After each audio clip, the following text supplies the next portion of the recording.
So he tried speaking something with his nose. Okay, क्या बोला उसने यहाँ पे? He felt his legs slipping. उसके पैर फिसल रहे थे. And he said through his nose. उसने अपनी nose से कुछ बोलने की कोशिश की. And what he said that this is too much for me. It means that कि ये too much है. Much means too much for me. Okay. Which was nearly 5 feet long. अच्छा, यहाँ पे अपन को दे दिया दैट कि उसकी जो नोज थी वो कितना स्ट्रेच आउट हो चुकी थी, 5 feet लॉन्ग, बढ़ चुकी थी. 5 feet लॉन्ग मतलब इतनी ज़्यादा बढ़ चुकी थी. Okay, now turn the page. Then the snake came to his help. फिर स्नेक आया उसकी हेल्प करने. किसकी? बेबी एलिफेंट की हेल्प करने. आप देख सकते हैं, है ना. तो स्नेक आया बेबी एलिफेंट की हेल्प करने, क्योंकि क्रोकोडाइल ने बेबी एलिफेंट की नोज को इतना ज़्यादा खींच लिया था, कितना ज़्यादा स्ट्रेच कर लिया था, है ना. They both pulled and the crocodile pulled, but the elephants child and the snake pulled hardest. And at last the crocodile let go the elephant's child nose with a loud plop.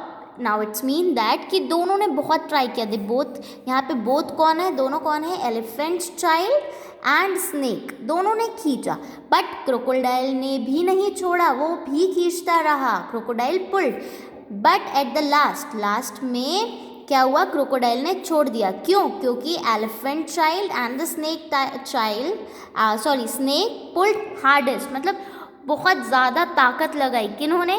Elephant child ने और snake ने, दोनों ने बहुत ज़्यादा ताकत लगाई. So finally वो क्रोकोडाइल के जाल से छूट गया, है ना. The elephant's child sat there for 3 days waiting for his nose to shrink. अब यहाँ पे ये है कि एलिफेंट चाइल्ड जो था ना वो वहीं बैठा रहा. कितने दिन? For 3 days for waiting for his nose to shrink. Shrink means कम हो जाना, छोटी हो जाना, है ना, collapse हो जाना. But it never grew any shorter, and beside it made him squint. Now squint means to partly close your eyes in order to see more clearly. जैसे अपन करते हैं ना, जब सूरज की रोशनी डायरेक्टली हमारी आईज़ में जाती है तो हमारी आईज़ कैसे छोटी छोटी हो जाती है ना. तो वैसे ही एलिफेंट चाइल्ड ने अपनी आईज़ को कर दिया था टू स्क्विंट, तो छोटा सा कर दिया था. ओके, स्क्विंट का मीन्स होता है. तो यहाँ पे क्या हो गया था? But it never grew any shorter, मतलब वो छोटी तो हुई नहीं, मतलब श्रिंक तो हुई नहीं जिसका वो 3 डेज से वेट कर रहा था, बल्कि इट मेड हिम स्क्विंट, मतलब उसकी आईज़ को और छोटा कर दिया, है ना. इतनी बड़ी हो गई कि आईज़ को और छोटा कर दिया. At the end of the 3rd day a fly came and stunk him on the shoulder. Stunk means काटा, बाइट किया. ओके, एक बर्ड आई वहाँ से. 3rd डे पर एक बर्ड आई और उसके शोल्डर पे, एलिफेंट चाइल्ड के शोल्डर पे काटा. And he lifted up his trunk. तो उसने, एलिफेंट ने अपने आप को प्रोटेक्ट करने के लिए क्या किया? अपनी ट्रंक उठाई and hit that fly dead with the end of it, and उससे अपनी ट्रंक से मारा. Next he plucked a large bundle of grass and stuffed it into his mouth. यहाँ पे आपको बताया जा रहा है कि उसके जो ट्रंक, लार्ज नोज थी ना, उससे क्या क्या फ़ायदे मिले एलिफेंट चाइल्ड को, है ना. तो सबसे पहले उसने फ्लाई को मार दिया, ठीक है. नेक्स्ट उसने क्या किया? ही प्लग मीन्स तोड़ा, a large bundle of grass and stuffed it into his mouth, और उसने अपने मुंह में डाल दिया. Then he slop, it's a kind of a sound. Okay, slopped up mud from the river bank and slapped it on his head. It's mean that कि उसने mud में से डिग किया and वो जो मिट्टी थी उसने निकाली with the help of its trunk and slapped in it on his head. Okay, अपने पीछे पीछे फेंकता रहा. The snake asked the elephant's child, how would you like to spank somebody? Snake ने पूछा, the snake asked the elephant child कि तुम्हें कैसा लगता है स्पैंक करना किसी को. I should like it very much indeed. Now, indeed over here means that really. Indeed means really. So, over here, write down really, REA double L Y. Okay, it should like it. I should like it very much really, said the elephant. मतलब उसे बहुत पसंद था किसी को spank करना. Okay. Well, you will find that your new nose is very useful to spank people with, said the snake. Now here snake is commenting on elephant child that कि तुम्हें पता है तुम्हें अब तुम्हारी नोज़ जो न्यू नोज़ है वो स्पैंक करने के काम आ रही है लोगों के, है ना, क्योंकि पहले तो अदर आंट्स और अंकल स्पैंक करते थे एलिफेंट चाइल्ड को. Now elephant child is enjoying spanking someone else. Okay, thank you, said the elephant child, and now I think I will go home to my family and try. वो ये कह रहा है कि अब मैं घर जाऊंगा और मैं भी स्पैंक करूंगा किसी को, मेरी फैमिली मेम्बर में से किसी को. One dark evening he came back to his family. एक अंधेरी इवनिंग इवनिंग में he returned back to his family. They were very glad to see him. Now glad over here is happy. Write down happy. They were very glad to see him and immediately said, come here and be spanked for your satiable curiosity. Pooh, said the elephant's child.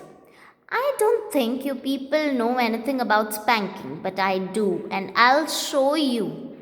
Then he uncurled his trunk and knocked two of his dear brothers head over heels. Now this means that कि यहाँ पे किसी ने आवाज़ लगाई, Pooh, said the elephant's child.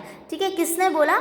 Elephant child ने बोला Pooh. तो क्यों बोला ऐसे? क्योंकि उसके किसी फैमिली मेम्बर ने बोला था कि आओ, फैमिली में से बोला था किसी ने कि आओ, come here and be spanked for your satiable curiosity. आओ हम तुम्हें मारते हैं. Simple, as simple as that. Okay, so elephant child ने क्या बोला? Pooh, I don't think you people know anything about spanking. तुम कुछ नहीं जानते स्पैंकिंग के बारे में. But I do and I will show you. मैं भी कर सकता हूँ. तो उसने क्या किया? देन ही अनकर्ल्ड, मतलब खोला, अपनी ट्रंक को खोला, एंड नॉक्ड मीन्स मारा. किसको मारा? Two of his dear brothers head over heels. Oh bananas, said they, where did you learn that trick and what have you done to your nose. तो यहाँ पे पूछा इन दोनों ने कि तुमने तुम्हारी नोज के साथ क्या किया भाई, ऐसा तुमने ट्रिक कहाँ से सीखी है? Okay, I got a new one from the crocodile on the bank of the Limpopo river, said the elephant's child. मैंने ये ट्रिक कहाँ से सीखी? New one from the crocodile से. ओके, जो कहाँ पे रहता है? लिम्पोपो रिवर में. I asked him what he had for dinner and he gave me this to keep. उसने बोला कि मैंने तो सिर्फ उससे एक क्वेश्चन पूछा था कि वो डिनर में क्या खाता है, बट उसने मुझे इन रिटर्न ये दिया. Okay, at last things grew so exciting happily, that his dear family went off one by one in a hurry to the banks of the great Limpopo river to borrow new noses from the crocodile.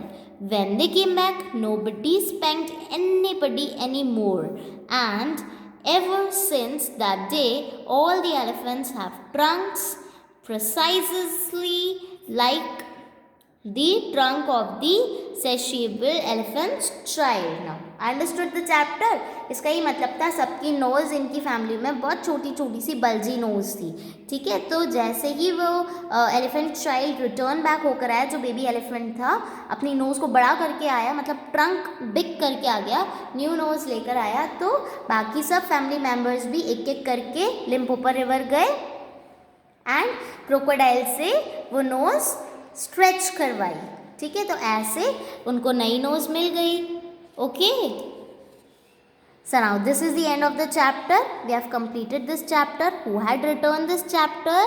Rudyard Kipling. Okay, from the extract Just So Stories.